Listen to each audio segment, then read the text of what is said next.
So I had this conversation with my brother, and I wanted to get your thoughts on it.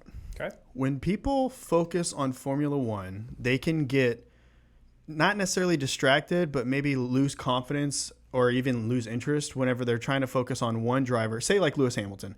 This year, they don't have the fastest car at Mercedes, but you have Lewis Hamilton, who should be the greatest driver on the grid because he's won 7 championships. In theory. In theory. So with him not being able to compete for the top spot, it can frustrate a lot of people and make them lose interest. But I think it's because people focus on the wrong thing. The sport of Formula One, they're trying to compare it to like American football in the sense that all the teams are they all have relatively the exact same things, the same equipment, same facilities, everything else. And it comes down to who's the best player. Right. And the same in any sport, pick a sport, soccer, baseball, basketball, it doesn't matter. It's the same thing. In football, in baseball, you have salary caps. And again, everybody uses the exact same equipment. Maybe you have a home field advantage, but the field is the same. Right. And in Formula One, you have a salary cap, but if you think of the rules in American football or American baseball, those are specifically for the players. But the rules in Formula One are geared towards the constructors. That's because this sport isn't about the drivers. The drivers and their popularity are more of a consequence of what's actually happening. Yeah. And what you should be focused on is this is teams, a bunch of different teams who are given a set of ordinance to follow, and it's basically who can build the best thing within this ordinance. Imagine in baseball if you got rid of the salary cap, which teams can go over the salary cap in baseball. You pay a tax on it like the Yankees do every year. But also imagine that team can design the best bat ever made. And there's no restrictions on it pretty much. Right. It has to fall within a certain set of guidelines, but whoever makes the best bat hits the most home runs. Yeah, this team has wooden bats. This team has metal bats. This team has... some compound they invented to be a bat. Plastic cleats, metal cleats. Yeah, it's a way different world comparing Formula One, which has drivers' skill and the equipment differences to anything else. Right, and that's exactly what it is the teams are the focus of the actual sport. Basically, what you're looking at is, Red Bull built the best car for this coming season, but can McLaren come back halfway through the season? We'll find out. Stay tuned, versus in American football, it'd be like, the Dallas Cowboys lost, but let's see if they can bounce back next week. They're coming out with an all-new football this week. Yeah, next week they're coming back. They're going to fill the balls with helium and chunk them 70 yards. Just something out of the box like that. But that's what the sport of Formula One is. And like I said, the popularity of the drivers and their success stories, that's kind of just an aftermath of what's actually happening. Yeah. Food for thought. Welcome to Turn One, a Formula One podcast.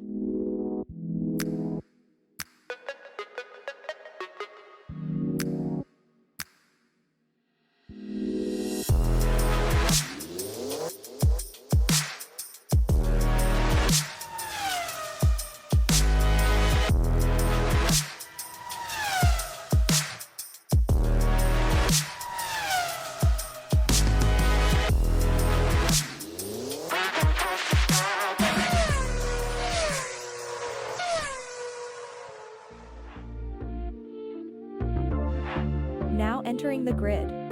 Here are your hosts, Thomas and Jeremiah.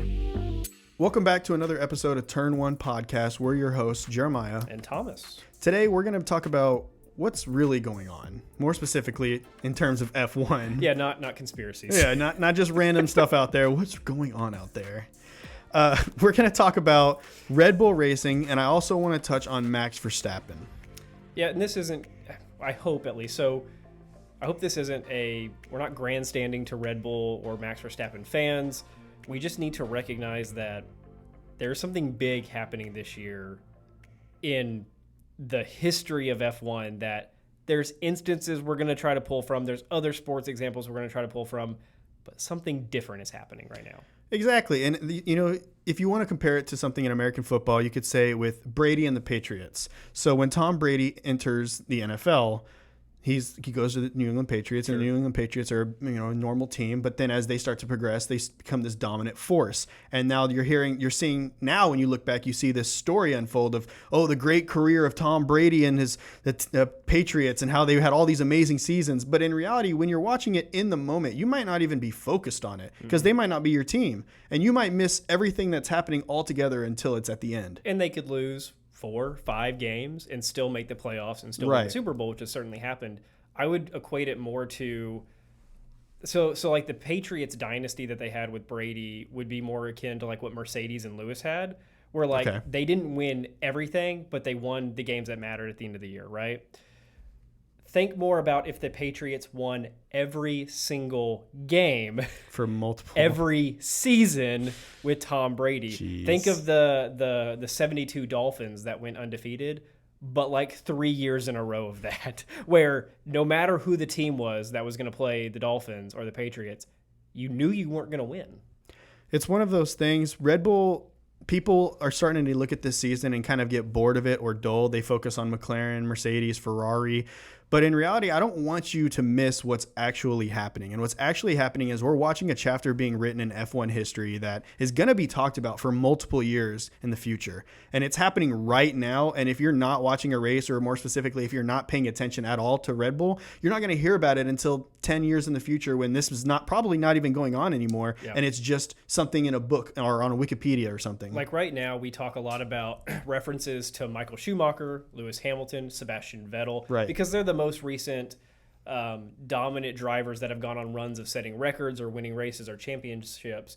We don't talk so much about the older F1 guys from the 50s, 60s, 70s, mainly because a lot of their records just got shattered by adding more races. But what we're seeing out of Max Verstappen this year, we've really kind of only seen from, was it 88 McLaren, where they went 15 for 16 in a season? That's kind of the closest thing to this level of performance that we're seeing, except we're seeing it out of not only the team, but the individual driver. That 88 McLaren team had Senna and Prost winning 7 and 8 races. So it was like a dogfight season, right, between the two. Yes. This is just Max winning everything except for the 2 that Sergio has won so far. Before we dive too much into Max Verstappen, I want to focus specifically on Red Bull and what it is that we're watching here. Because, like I said, in the earlier part of this episode, we talked about how people are paying attention to Max Verstappen, Lewis Hamilton, Lando Norris, whatever. But the main focus of this sport is the constructors. And right now, what we're seeing is Red Bull dominance in a way that Mercedes didn't necessarily dominate like. I mean, maybe you could say 2016 with Nico and Lewis when they were just winning everything, it felt like. Yeah. But this is nobody's close. Every single race, if somebody starts ahead of the Red Bull, it's just a matter of when they're gonna pass them, not if. Was it Spa? He started in 9th, or Miami? He started in 6th. Whatever. And you just knew going to the race, Max is probably still gonna win. Yeah. Which that would not happen to any other driver. You put Lewis in his like 16 to 19 Mercedes cars. If he starts in 9th, you're not predicting a Lewis win. You know, it's a good probability, but it's not a guarantee. This whole Red Bull thing, I feel like Max could start in 20th and he could start a lap down and it would not matter. I don't know about a lap down. Dude, they're finishing by 30 seconds. A lap's not 30 seconds. That's unrealistic. Yeah, I mean, the craziest part is they're not even bringing upgrades anymore.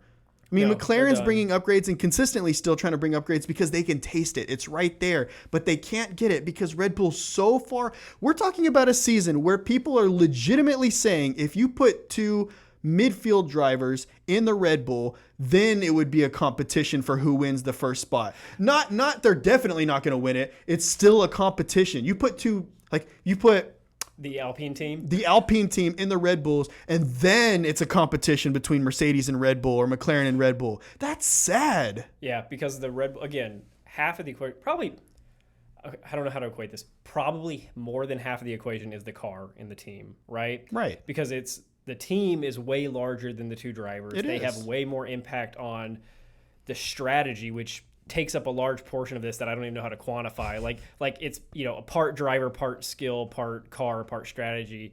And so it's hard to quantify. And we've mentioned this, I think, in the past 3 or 4 race recaps that we've done. We do our winners and losers segments. And a winner is always just the Red Bull team. Yes. Because this is not, again, outside of the 88 McLaren team, which went 15 of 16, Red Bull has a chance to go 22 for 22. Yes, and take Max Verstappen out of this equation. Say Red Bull doesn't even have him. Say they just have Sergio or 2 Sergios. Last time I checked, Sergio's number 2 in the driver standings, which means if Max wasn't there, Red Bull would still be winning this whole thing. Yep. That's wild. Because Sergio stepped up, much like Valtteri did with Lewis, when Max started too far down to win, or maybe it was a street circuit, which Sergio's just good at. he stepped up and won when he needed to, and that kept the team streak going. And we might see that again, like in Singapore, right? Like that's another Sergio track. Who knows? I wanted to look at some of these stats that are really crazy. Okay. If you looked at the previous 25 races, that's going back into halfway, I want to say somewhere around the summer break of last year. The last 25 races, Red Bull has won 24 of them. They lost one race, and that was Sao Paulo, Brazil last year, where George Russell magically happened to get a Was win. it raining? Yes, because I don't remember if it was raining during the race, but I know it was in qualifying because Kevin Magnussen got pole position. I remember. And then there was a sprint race, and he blew it, didn't he? Yeah. But see, that's my thing is that George Russell snuck in that victory. But if you looked at the 2022 winners before him, it was all Max Verstappen or a one-off Sergio Perez, or at the time Carlos Sainz and Charles Leclerc were throwing their name in there. But it was dominantly Max Verstappen. A quick look up real quick of the Sao Paulo Grand Prix, the last line of their Wikipedia intro. This race was also the last race before Red Bull Racing started a record-breaking run of 15 consecutive wins. That's just consecutive. You take out that race and back it up until the last time Red Bull lost, it was to Carlos Sainz, and I don't remember the name of the race, but it was 25 races ago, and they've won all of them except for that one in Brazil. It's crazy. The level of dominance here, it's unparalleled. I don't think Mercedes has had seasons where you could say they just dominated for 25 straight races. They have. Okay, here's something that we haven't seen this year in 2023 yet. I mentioned this earlier in the season that like we were talking about odds of like Red Bull winning every race, and this was like race 5 or 6 when we knew they were clearly ahead of the pack, right? No upgrades had really been brought by other teams. We didn't see McLaren's upgraded car and all that. And we said, it's probably just not going to happen because what happens usually around the middle to the last third of the season, cars start to break down, parts fall apart. Grid penalties. And we really haven't seen that this year Nothing. from any of the teams. Like in the past couple of races, there's been like one person starting 20th because of a penalty or in the pit lane. Previous seasons when Mercedes was dominant, a lot. You would have 3 or 4 people starting from the pit lane. You'd have the Mercedes qualify pole and then start 10th or 5th or whatever. We're not seeing that. Now, granted, we're not there yet. We're right. I mean, we're close. Right we're close. But nearing the very end of the season, I want to see kind of what you saw in previous seasons where you would have the top 7 drivers all starting in like 20th, 16th, 14th, 13th, 15th. You know what I mean? Just all the way down at the bottom. And the top of the grid is filled with Alex Albon, Logan Sargent, Pierre Gasly, just names that don't belong all the way up at the top to start the race. Well, so the craziest thing is that even if you take a 5-place grid penalty or a 10-place grid penalty, if you're Max Verstappen, there's still a pretty good chance you're winning. I mean, yes, but all of this has to contribute to one thing or not one thing, but multiple things, and that is the team. The whole team of Red Bull. They've got something special over there. They got the fastest pit stops every single year. That means they're getting their cars back out there as fast as possible. Yep. They got one of the feistiest team principals who will go to war for this team for so much as somebody looking at one of their drivers the wrong way. Just anything and everything. That's Christian Horner. He's a little pit bull. The pit stops are huge. So if you're watching a race and you see a pit stop that's 2.2 seconds and you see a pit stop that's 3.2 seconds, that is a very big difference. Massive. And that goes back to the team dynamic of what Red Bull's pulled off. Not only have they acquired the 2 best drivers they can have. There's an argument that someone could be better than Sergio, but he's doing his part. They're winning every single race. Yeah. They've assembled the best car. No one's going to argue that. They also have the best team working on the car. Because what do we see every week out of Ferrari? A botched pit stop. Yeah, they come out with a 3.5 second pit stop or 3.8. Every single week. Or they don't have the tires ready. Oh, this past weekend. They didn't have the tires ready. I mean, you just don't see mistakes from Red Bull. It's incredible. It's the model of efficiency, and realistically, I think in the sport of F1 where everything's technical, everything's about getting it right the first time, efficiency is your number one go-to. I mean, efficiency is in when you decide to take the part from design to actual manufacturing and put it on the car, you don't want to bring out a part that looked great in testing, but when you bring it out, it's not doing anything productive for the car. So that's lost time. That's botched time. They don't have that. It's nothing but efficiency. Well, and outside of Adrian Newey, so he's a game changer with the car, but there's more pieces to that than just Adrian Newey.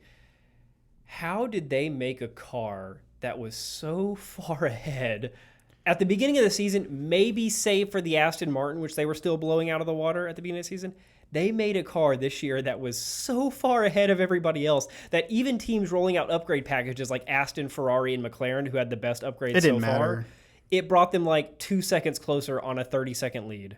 It just didn't matter. And if you look at their pace, I'm looking at the point spread for this year compared to last year. If you look at the pace for their points, they're going to blow their points out of the water from last year. And we all know last year as this dominant Red Bull season where nobody was able to combat them. That's scary.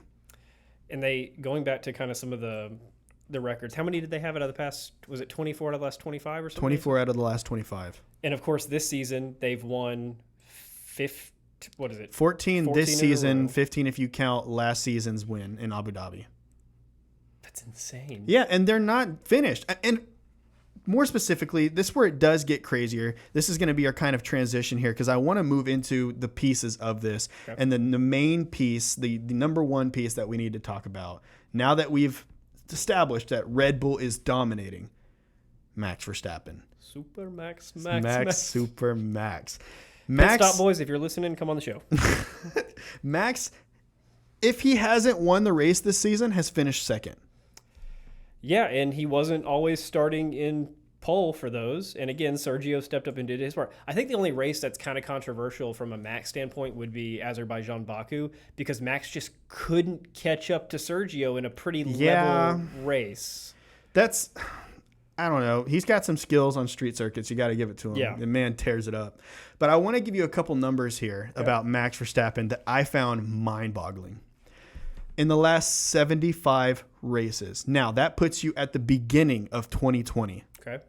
In the last 75 races, there has been 10 where he didn't score points. 65 points of races. Now, in the last 75 races, there's only been 15 that weren't on a podium. That's unrealistic. Yeah. 75 races, only 15 of them he wasn't on a 1, 2, 3 spot. Max, it's hard to fathom that. And if you're a longtime fan of F1, you probably recognize what we're getting at with this because you watched Schumacher or Vettel or Hamilton, and you know that they were always kind of up there and around there. But some of these numbers, like that 65 out of 75 points, those guys weren't getting that. Right. Well, here's the difference is whenever you're talking, we started with teams specifically because I wanted to make sure everybody was aware that a driver cannot do anything if he is not on a team that is producing the best car. Number one, Ferrari produced the best car when Schumacher was there. Mercedes produced the best car when Hamilton was there. That's how these things go. That's the first rule. Yep. The team has to have the best car. Number two is the driver. And the driver, because we've seen what the difference if you put Sergio in the car versus Max in the car, right? You put Sergio in the car, and what are his standings? I mean, I was looking at this a second ago to try and, here it is. I was looking at this. Sergio, if he's not winning the race, what did I say for Max? If he's not winning the race, he's getting second. If Sergio's not winning the race, he gets 5th or 16th or points. 2nd or 4th or 6th or 6th or 3rd or 4th or just sporadic points that contribute, though. So much so to where people are saying, and I honestly agree, if you put 2 Sergios in the car instead of Max, then there is a legitimate case for who's going to win this year. Yeah, because he would take a couple of wins and he would just constantly get points. And really in F1, now you can't just finish 10th every single race. No. But if you finish in the top 5 every race, right, you got a really good shot. Exactly. But we're talking about a man who's won every race except for 2 where he got second. Yep. This guy, I mean, he's got records. He's got records that I need to preface first because this man started in Formula One at the age of 17 years and 3 days, which means he's basically still 16. That was his first FP1 in Formula One. He's got youngest driver to start a race, youngest driver to score points, youngest driver to win a race, youngest driver to score a podium, youngest driver to lead a lap, youngest driver to set fastest lap, youngest driver to score a Grand Slam. He's got most podium finishes in a season, most wins in a season, most points in a season, most consecutive wins. And these are all, our age, 27? He's 25. He's 25.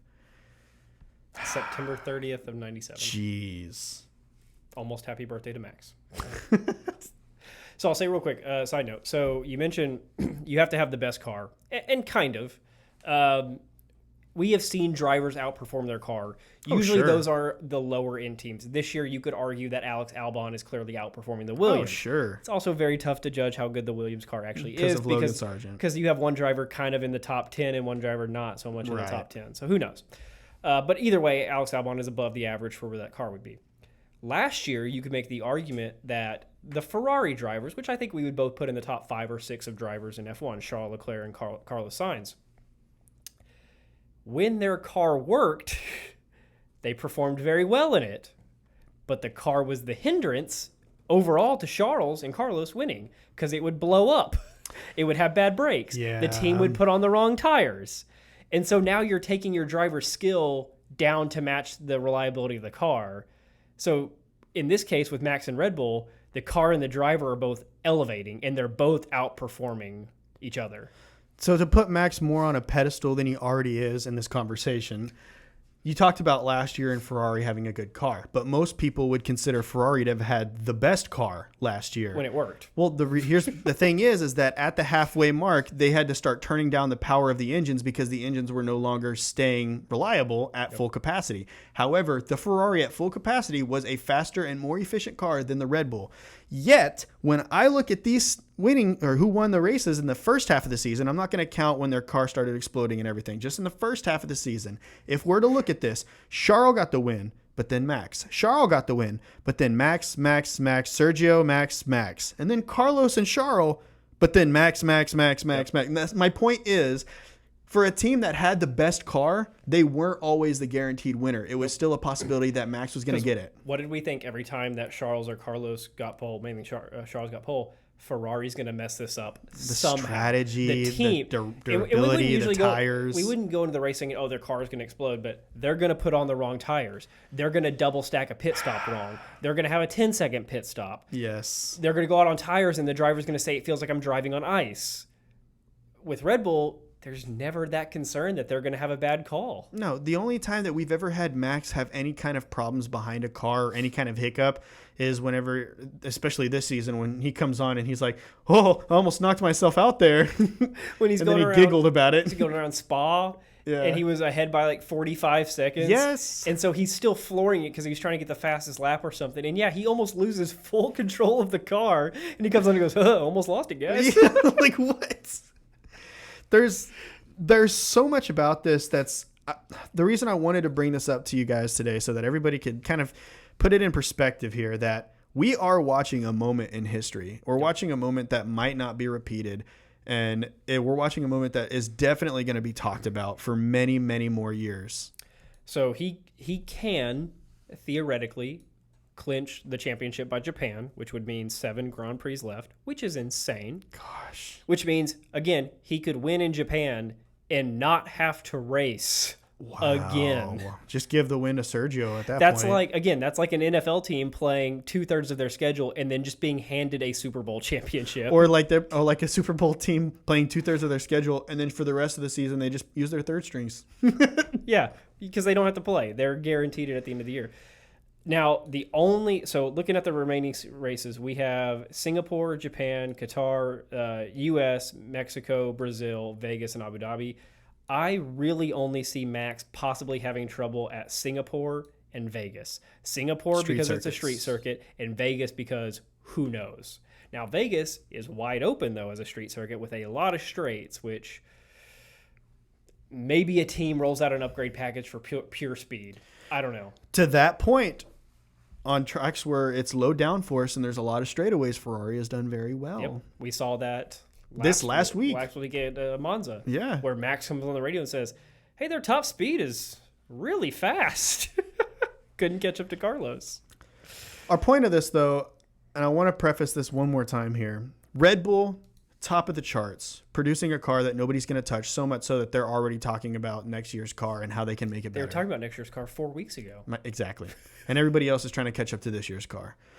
Max Verstappen, the model of consistency and one of the best drivers. I have to preface that because there's no way to put him on par in the same car with Michael Schumacher or Lewis Hamilton, unless they actually did that, which would be wild. But we're talking about the combination here of Red Bull and Max and what they're doing, and I don't think it's something that's been done before. The only thing that kind of worries me is you brought this up before, Max potentially not being in F1 for that long. So Red Bull, it's going to be phases, right? Like every time they have a big new regulation change, the constructors kind of flip around. And I think we might see that again in 2026 when there's a big rollout of new regulations. Red Bull might not be the dominant team anymore. But if Max does this for another year or two and then he calls it quits to go do something else, I don't know if he'd be talked about on the same page as Schumacher or Hamilton. It would be really cool to look back at this. He's almost like a Senna situation, right? Like what could have been, or he was the best for 3 years, but then retired. And so his championships will never match the greatest. I want to remind people of something, because you saying that reminds me of something dangerously close to something that I love, which is basketball. Michael Jordan won, to play baseball. Won 3 straight championships, a three-peat, 91, 92, 93. Then he left the sport and played a completely different professional sport for 2 years.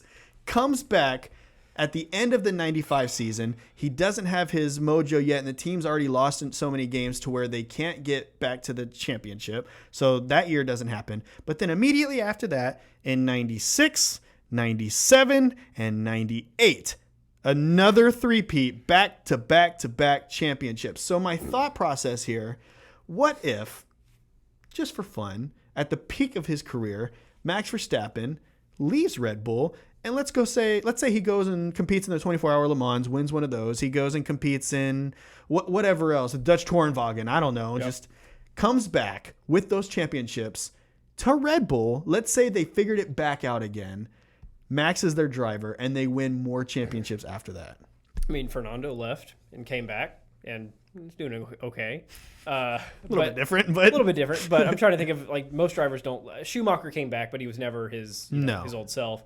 Yeah, I mean, there's a chance. Now, the caveat to that is these guys are making so much money. He's making 50-something million a year. This is one of the most dangerous sports. Any racing sport is one of the most dangerous sports because things happen in a second, right?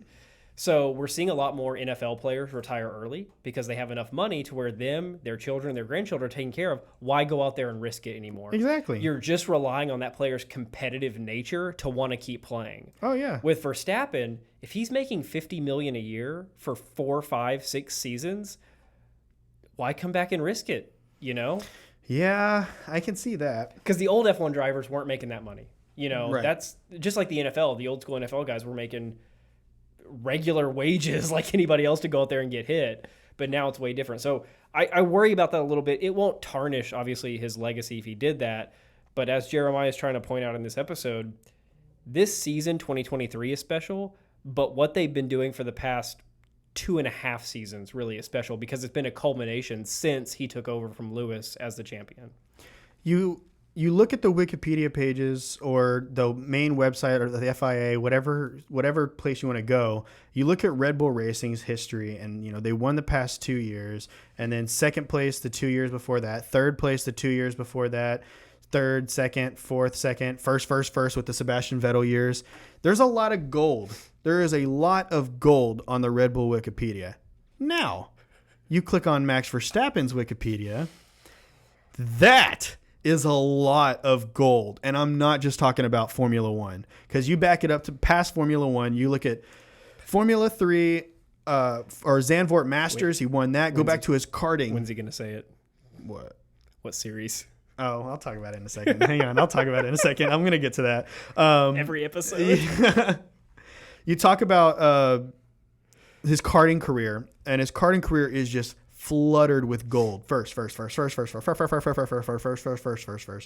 And gets into his junior years, and he didn't really have a lot of junior racing career. Like FIA European Formula 3 Championship, he did 33 races in, and after that was done, he got third, and after 33 races in a season, they were like, hey man, we think you're experienced enough. Why don't you just come on up to Scuderia Toro Rosso? All right, go ahead. So, well, I don't have the series info, but the Dutch Tour wagon. Yeah. I will say real quick. So we're using these as visual examples, and you can do this on your own. So Wikipedia isn't always the best for like true facts, but in terms of like raw race results, it's pretty good.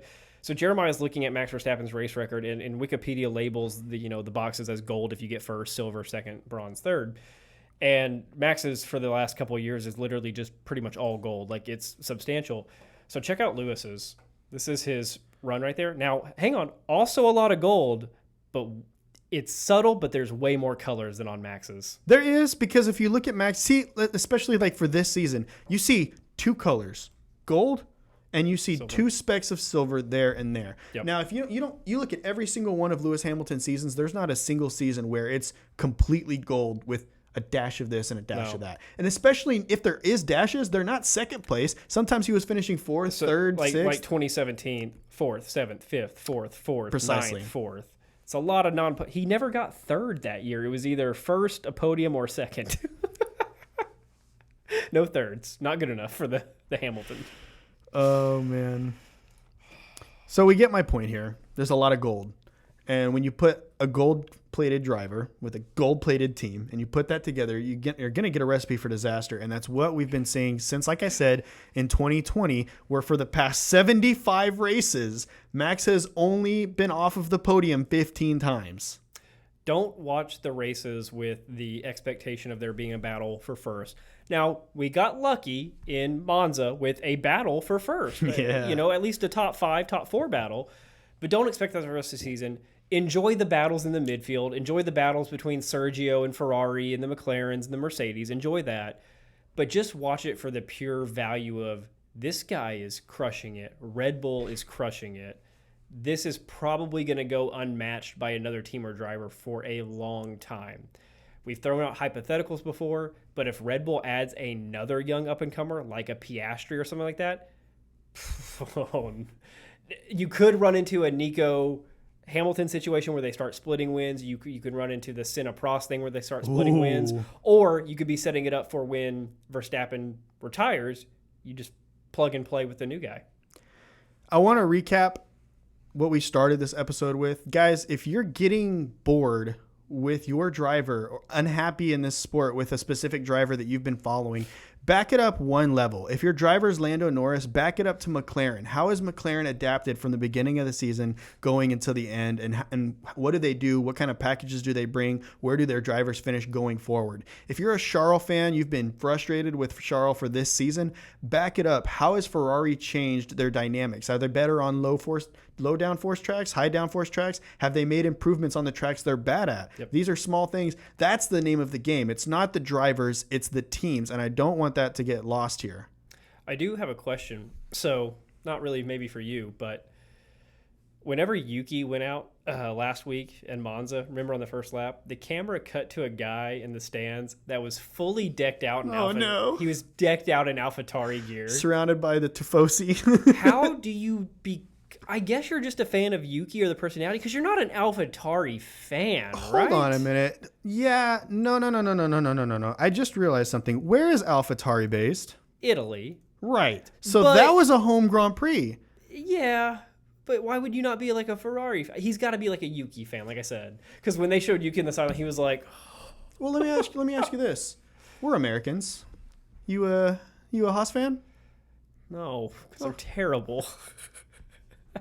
Now, I do root for them. I want them to do better. I don't think they will, but I want them to. But when Drive to Survive first came out, they were the American team, and I thought, cool, I'm going to wish these guys well. And then I started watching the series, like, these guys are terrible.